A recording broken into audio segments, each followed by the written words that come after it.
போன டைம் மோமோஸ் செய்யும்போது இந்த ஷேப் மட்டும் கொஞ்சம் ஏடாகூடமாக இருந்துருச்சு. அதுவும் வெஜ்ஜில் செஞ்சால் செம்ம சூப்பராகவே இருந்துச்சு. இந்த டைம் சிக்கனில் ட்ரை பண்ணி பார்க்கலான்னு ரொம்ப நாளாகவே இந்த ஒரு சேவ் பண்ணி வச்சிருந்த இந்த ரீல்ஸை வந்து இன்றைக்கி ட்ரை பண்ணி பார்க்கலான்ட்டு சிக்கன் நல்லா கூட்டிட்டு சாப் பண்ணி போட்டுட்டு அது கூட வெங்காயம் பச்சை மிளகாய் போட்டு நல்லா சாப் பண்ணி எடுத்துக்கலாம்.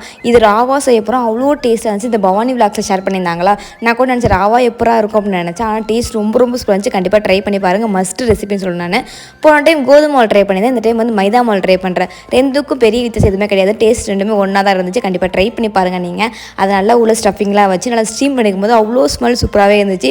அதை பிச்சு சாப்பிடும்போது உள்ள நல்லா சூவியாக உள்ள சிக்கன் இருக்கிற மாதிரி இது அவ்வளோ டேஸ்ட்டாக இருந்துச்சு. கண்டிப்பாக ட்ரை பண்ணி பாருங்கள். இந்த டைம் அளவா சமைப்போம் அளவா சாப்பிடுவோன்ட்டு ஆளுக்கு 2 பீஸ் செஞ்சேன் நான். ஆனால் டேஸ்ட் ரொம்ப சூப்பராக இருந்துச்சு. கண்டிப்பாக ட்ரை பண்ணி பாருங்கள். நீங்கள் இதில் பெரிய கூத்து என்னென்னா, நான் வந்து சட்னி செய்யலாமேன்ட்டு எல்லாம் எடுத்து ரெடி பண்ணி வச்சுட்டேன்.